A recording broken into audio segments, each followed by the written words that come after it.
The road behind me stayed lit by my headlights long after I turned away.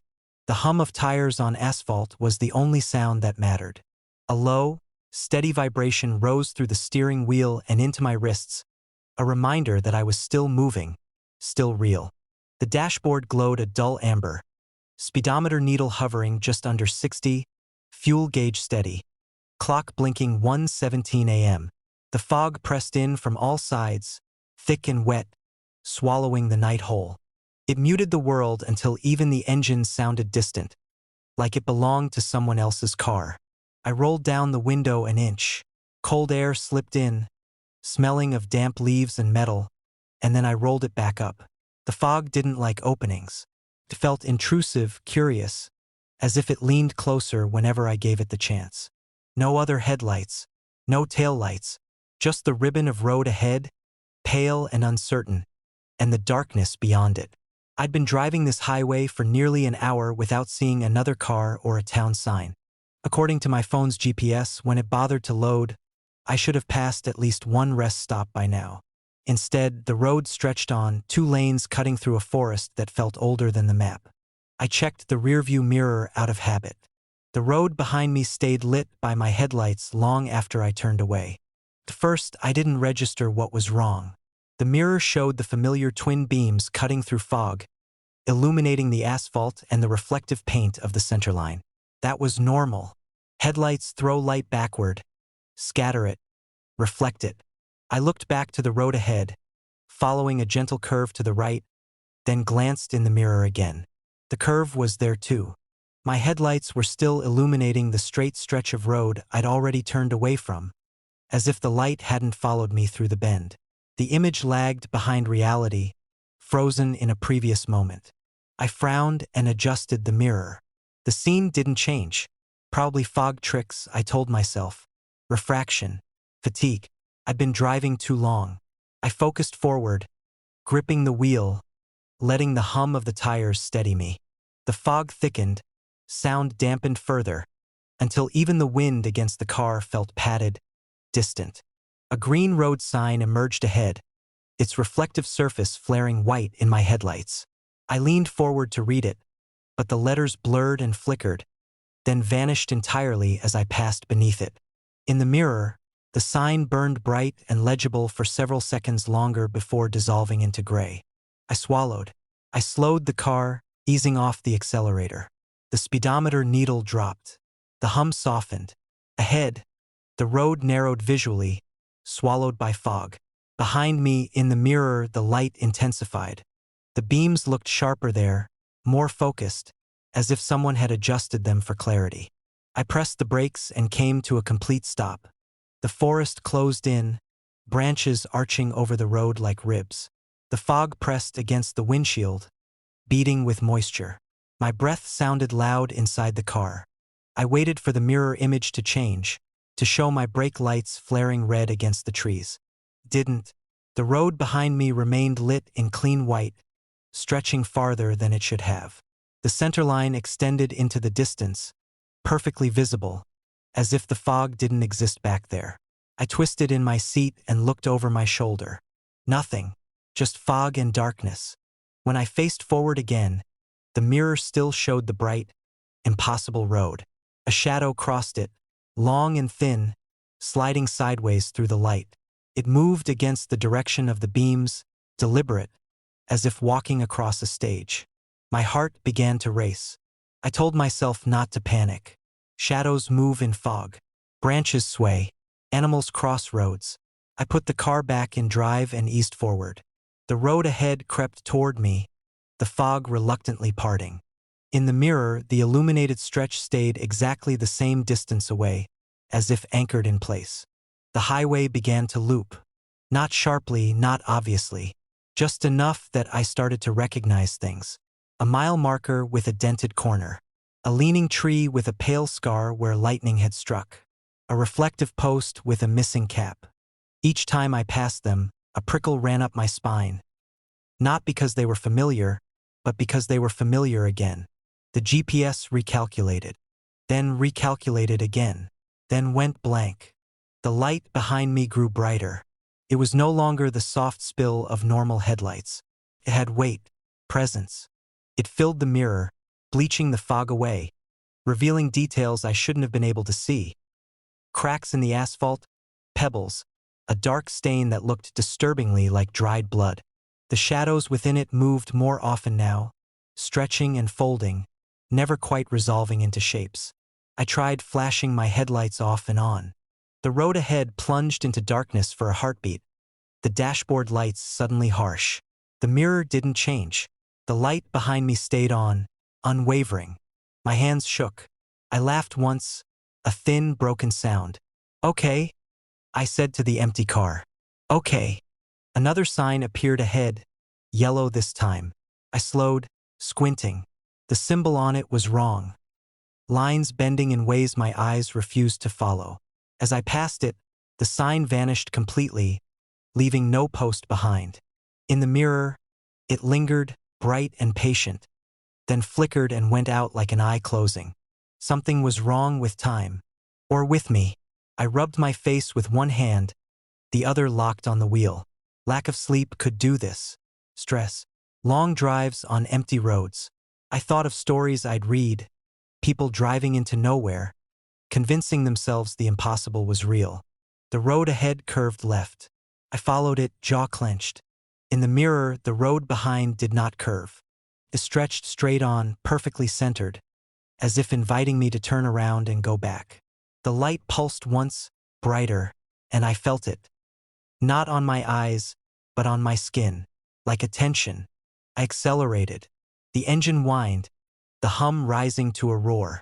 Fog rushed toward me faster, the forest blurring. Landmarks repeated more quickly now, looping tighter. The mile marker flashed by, then again, and again. The light behind grew so intense I had to flip the mirror down. Even then, its glow filled the car, painting the ceiling and seats in stark white. Shadows crawled along the edges of my vision, moving against the light, toward me. "Stop," I whispered. I wasn't sure who I was talking to. The car shuddered as I slammed the brakes. Tires screamed briefly, the sound swallowed almost immediately. I sat there, chest heaving, eyes squeezed shut. When I opened them, the cabin was bright. Not from the dashboard. Not from the fog-filtered headlights ahead. The light came from everywhere else. Seeping in through the rear window, the side mirrors, the seams of the doors. It was clinical, deliberate, like an examination room. I turned slowly in my seat. The back window showed no road, no forest, just light. Within it, something shifted, focusing, adjusting. I understood then, with a cold clarity that cut through fear. The headlights weren't mine anymore. They hadn't been illuminating the road behind me. They'd been holding it still, pinning it in place so it could be seen. So I could be seen. The light brightened, narrowing the way pupils contract. And somewhere in that watching glow, something decided it had seen enough. A figure kept appearing in the distance, always the same distance, no matter how fast I drove. The night was empty except for the hum of my tires on asphalt. A low, constant vibration rattled the steering wheel, reverberating into my palms, into my chest. The dashboard glowed faintly, a pale amber that barely cut through the fog pressing against the windshield. I could see only a few feet ahead, headlights slicing through a wall of mist, reflecting off droplets suspended in the air. The fog swallowed sound. My engine sounded distant, almost as if I were watching someone else drive. I'd been alone on this highway for what felt like hours. No other headlights, no distant glows from towns or street lamps, nothing but black trees lining the road, stretching into the mist. Each curve swallowed the road behind me, leaving only the faint echo of rubber on asphalt. I should have been nervous. Part of me was, yet I felt strangely hypnotized, trapped in a rhythm of tire hum, the car's vibration, and the pulse of fog against metal. It appeared first as a shadow, standing at the side of the road. A vague shape beyond my headlights, barely there. I squinted, blinked. The fog made it impossible to distinguish details. A man? A woman? Something else? The shape didn't move, didn't wave, didn't step into the light. I blinked again, Still there. I accelerated. The tires roared, the engine whining higher. Ahead, the fog parted in small, shifting curtains. Behind me, the road fell into darkness. I glanced in the rearview mirror, and there it was too. The figure had appeared again, the same faint silhouette, always at the edge of light. No matter how fast I drove, the distance didn't change. I tried slowing down. The figure maintained its position. I tried braking suddenly. It didn't flinch. It didn't move forward. It didn't vanish. It simply existed there, waiting, holding its distance with impossible patience. I pressed the accelerator again, pushing the car harder. The tires screamed over wet asphalt, my pulse thrumming in my ears. The fog whipped past the hood in violent streaks. Yet when I checked the mirror, the figure stayed exactly the same distance behind me. A shiver crawled along my spine. My hands tightened on the wheel. "What the hell are you?" I whispered aloud, voice trembling. No reply came, of course, except the engine and tires, and the silent, unwavering figure. The road began to distort subtly. I noticed it first in the patterns of reflective posts, oddly angled, then repeated. A curve I had just passed appeared again. Then again, as if the highway were folding back on itself. Mile markers flickered. I'd swear I saw the same broken sign twice, 3 times. And always, at the far edge of light, the figure lingered. I glanced at the passenger side mirror. My own reflection looked wrong. Not my face, not my hands, but a subtle elongation of limbs, a shadow that didn't quite match the car's motion. The figure appeared there too, mirrored but not mirrored, as if reality had split. I tried to rationalize. Fatigue, fog, optical illusions. My mind clutched for explanations. It's just a trick, I told myself, voice hollow in the cabin. It's just fog, just repetition, just exhaustion. But it was wrong. I knew it was wrong. I reached a straight stretch of road and pressed the gas. The car surged forward. Headlights cut arcs through the mist. The road stretched, then curved, then stretched again. The figure remained, perfect and constant. I slowed, my stomach twisting, watching it maintain position with impossible precision. I tried turning, hoping the shape would vanish, hoping a sharp bend would make it disappear. My knuckles whitened on the wheel. I swung the wheel left, then right. The fog tugged at the headlights, pulling the edges of light into strange, shimmering angles. But the figure did not swerve. The distance held. I noticed something else. Every time I sped up, the fog thickened ahead, as if time itself were bending. Curves looped, signs repeated. Shadows leaned in impossible directions. Even the trees, tall, skeletal, wet with mist, seemed to shift slightly, repositioning themselves. I tried braking again, coming to a stop. Engine idling, tires still on wet asphalt.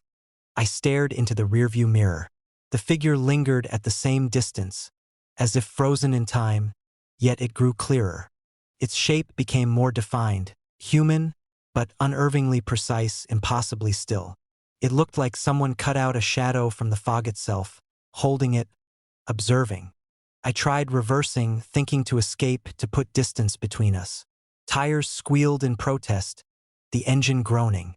But the figure mirrored me, shifting perfectly, holding its same strange, static position. Panic rose in me, sudden and fierce. My breaths came hard and shallow. "What do you want from me?" I shouted. No answer, except the hum of tires and the faint ripple of fog against metal. I glanced at the mirrors again. For a fraction of a second, the figure blinked, or I thought it did. Its outline blurred and sharpened. A pulse like breathing.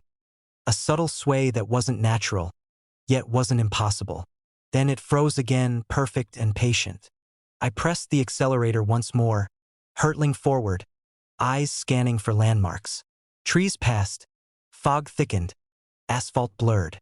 A mile marker flashed past, and then again, repeating almost immediately. The road was folding back on itself. Each repetition brought the figure closer visually, but not physically. This distance remained absolute, unwavering. I realized something horrifying. It didn't follow me. It didn't approach. It didn't retreat. It didn't exist within the normal rules of motion. It existed outside them.